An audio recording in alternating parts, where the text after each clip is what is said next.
हरे कृष्ण। आपको अगर ये बोला जाए कि 88,000 ब्राह्मणों को भोजन करा सकते हैं आप, तो हम सोच में पड़ जाएंगे कि कैसे संभव होगा। परंतु ये संभव है एकमात्र एकादशी व्रत के माध्यम से। कलयुग में भगवान ने हमें ये सुअवसर दिए हैं कि योगिनी एकादशी व्रत करने के माध्यम से हम 88,000 ब्राह्मणों को भोजन कराने का सौभाग्य हम प्राप्त कर सकते हैं। बोलिए योगिनी एकादशी की जय। तो आने वाली 14 तारीख को योगिनी एकादशी है।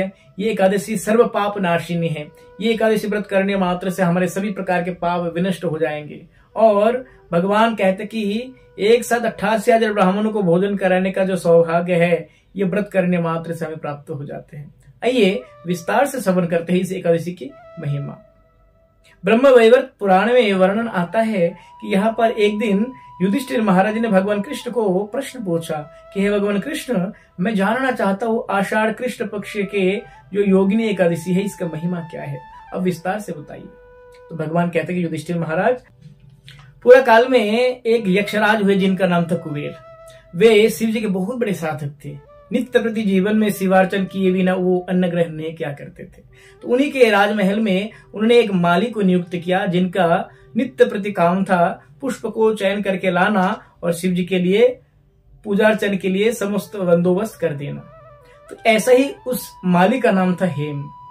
तो नित्य प्रति वो पुष्प चयन करके ले आते थे मानसरोवर से। इसी प्रकार एक दिन वे अपने घर से निकलने ही वाले थे पुष्प चयन के लिए कि अपने पत्नी विशालाक्ष के सौंदर्य को देख करके इतना विमोहित हो गया कि वो भूल ही गया कि मुझे मानसरोवर में जाकर के पुष्प चयन करके ले आना है महाराज के लिए। इधर महाराज शिवार्चन के लिए प्रतीक्षा करते करते करते करते मध्याह्न काल हो गए।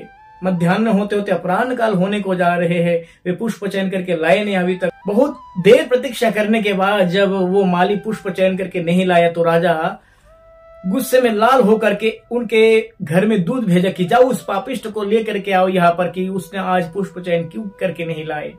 तो जैसे राजदूत उनके घर में पहुंचते हैं तो देखते कि वे अपनी पत्नी के साथ एकांत निजी समय में व्यस्त थे और जिसके कारण वो दूत आकर के महाराज को कहा, महाराज ये तो पत्नी के इतने विमोहित हो गए रूप में कि वो भूल ही गया कि उनको पुष्प चयन भी करना था। महाराज के द्वारा उनको बुलवाया गया। वे अपने आप को अपराधी मान करके उन्होंने क्षमा याचना की, महाराज मेरी ये बहुत बड़ा गलती हो गई मुझसे, अब मुझे क्षमा करिए। परंतु राजा क्रोध में आकर के उन्होंने कहा कि देखिए तुमने मेरे काम नहीं किया, ऐसा नहीं है, तुमने मेरे शिवार्चन में व्याघात किए, इसलिए तुम्हें मैं अभिशाप देता हूं, तुम कोर्य को प्राप्त हो जाओ, कोर बीमार तुम्हें प्राप्त। महाराज कुंवर ने उनको और एक अभिशाप दिया कि आप इस लोक में रहने के योग्य नहीं हो, इसलिए आप मर्तलोक में पतित हो जाओ। तो वो तत्क्षणात मर्तलोक में पतित हो गया और कोरी बीमार को लेकर के वो दर बदर भटकता रहा, जंगल जंगल में घूमता रहा। घूमते घूमते जा पहुंचा हिमालय में और हिमालय में अहोभाग्य से उनको दर्शन प्राप्त हुआ मार्कंडेय ऋषि के। मार्कंडेय ऋषि के चरणों में जाकर के वो गिर पड़े, महाराज मुझे कुछ उपाय बताइए किस प्रकार से मैं इस यातना से मुक्त हो पाऊं। तो मार्कंडेय ऋषि ने उनको उपाय बतलाया कि ये ज्येष्ठ महीने के या आषाढ़ महीने के कृष्ण पक्ष जो योगिनी एकादशी है, इस एकादशी व्रत को पालन करने से तुम्हें इससे मुक्ति मिल सकती है।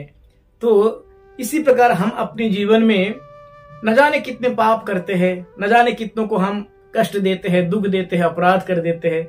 ऐसे पापों से छुटकारा पाने के लिए हमें अवश्य एकादशी व्रत करना चाहिए। परंतु हमारे गुरुजी कहते हैं कि हमें एकादशी व्रत केवल अपने पाप से मुक्त होने के लिए एकादशी नहीं करना है, हमें एकादशी व्रत करना है भगवान को खुश करने के लिए, भगवत प्रीति विधान के लिए एकादशी व्रत करना है।